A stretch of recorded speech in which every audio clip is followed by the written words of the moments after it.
Chaos erupts around you. Voices crack. Hands shake. Someone is crying. Someone is screaming.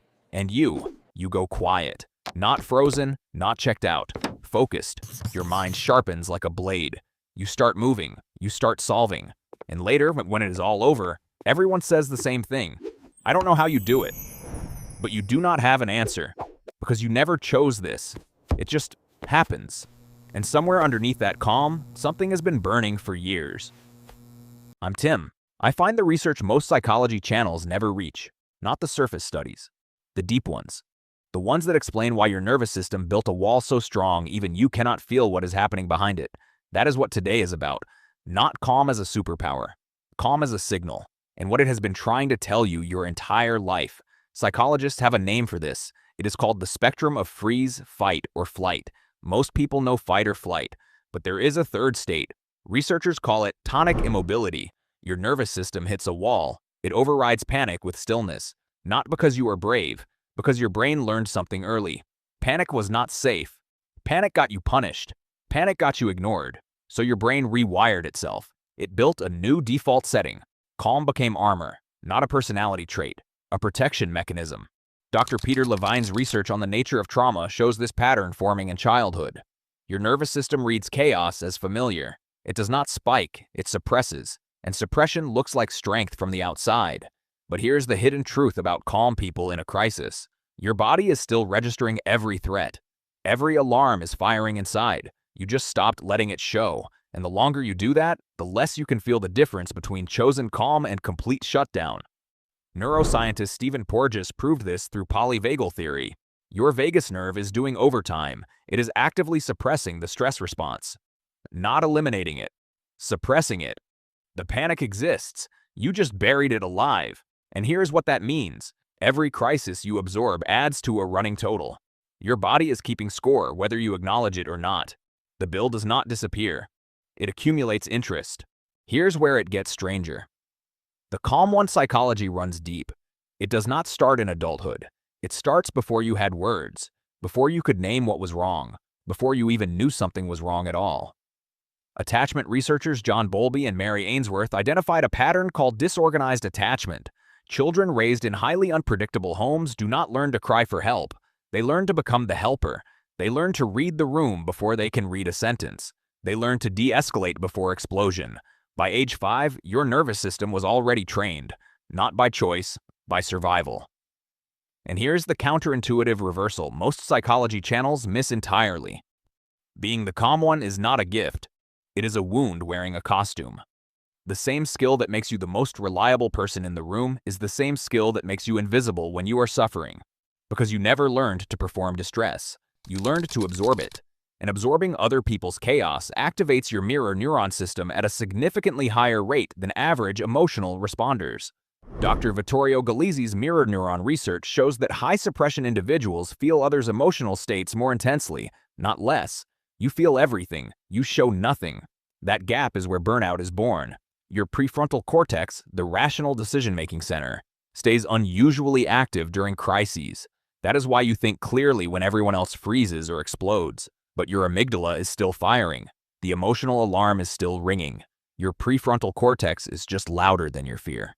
Most people think calm people feel less. The research says the opposite. You feel more. You process faster. You just learned silence was survival.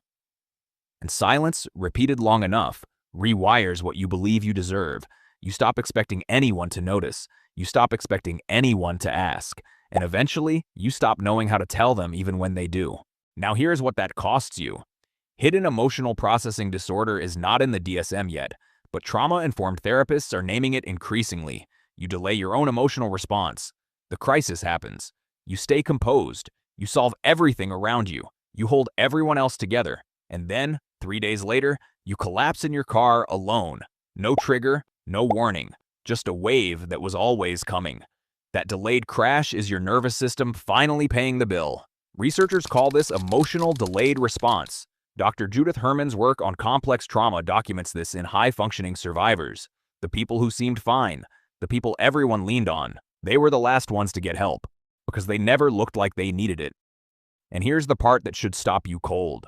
The people closest to you have unconsciously assigned you a role. the unbreakable one, the reliable one, the one who handles it. And roles, once assigned, are almost impossible to escape without feeling like you are letting everyone down. Your HPA axis, the hypothalamic pituitary adrenal stress system, is running on chronic low-grade activation, not the dramatic spike of panic, the slow burn of constant suppression. That is what leads calm people toward exhaustion that looks like nothing. No dramatic breakdown, no visible crisis, just a slow disappearing, a growing numbness, a feeling that you are watching your life from somewhere slightly outside your body. Psychologists call that dissociation. And it is more common in the Calm 1 psychology profile than in any other stress response type. You are not imagining that feeling. Your nervous system finally ran out of room. So what do you do with a nervous system like yours? First, you stop calling it strength. It is a skill, and skills can be updated. Your brain learned calm as protection. It can learn calm as choice. That is a different neurological state entirely. Chosen calm activates the parasympathetic nervous system from a place of safety. Reactive calm activates suppression from a place of threat. They look identical from the outside. Your body knows the difference. And your body has always known. The research points to one intervention above all others for this profile: somatic therapy. Not talk therapy alone, body-based processing. Because your nervous system stored the data your words never got to say. You need to complete the stress cycle your body has been pausing for years. Bessel van der Kolk's landmark studies on trauma and the body show that calm-dominant trauma profiles respond significantly better to body-based interventions than to cognitive approaches alone. Your brain already knows the story. Your body needs to hear it's over. Here is what that looks like practically. You let yourself react in real time. Not 3 days later, not alone in your car, right there, in the moment. You tell someone, "This is hard." Not after. During. That is not weakness. That is the nervous system finally learning it is allowed to be seen. You are not broken. You were built for the storm, but you were never meant to live inside it permanently. You are allowed to not be okay. You are allowed to need someone. You are allowed to hand the room to someone else and walk outside, and breathe, and fall apart, and be found. Your brain just recognized something it has been carrying alone for years. That recognition is where it starts. Stay with this channel.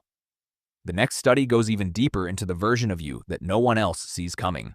You probably already know who this is, the one who never says it out loud, the one who holds everything together, the one everyone depends on, but no one checks on. Send this to them, not as advice, not as pressure, as recognition, as a quiet way of saying, "I see it," because sometimes being seen is the first crack in the pattern. Sometimes that is where healing begins. And sometimes that is enough to change everything.